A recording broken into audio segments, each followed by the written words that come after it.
Le chantier du Havre consistait à relocaliser des cibles en mer susceptibles d'être des munitions datant de la Seconde Guerre mondiale. Alors pour procéder, on balisait les cibles qui étaient positionnées sur des cartes précisément. Et le but était d'envoyer un plongeur au fond et enlever la cible. Le largage manuel n'était pas très précis puisqu'on obtenait des imprécisions de 5 à 10 mètres. La difficulté était la visibilité au fond qui était quasiment nulle. Le plongeur était équipé d'un détecteur de métal et devait retrouver un écho. Donc le plongeur travaillait à l'aveugle. Ça devenait assez compliqué.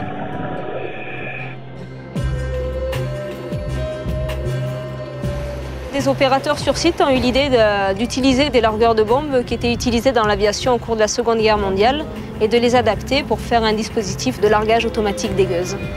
Le principe du largage automatique est de définir un cercle de tolérance autour de la cible. Donc ce cercle peut varier de 0,5 m à 1 m.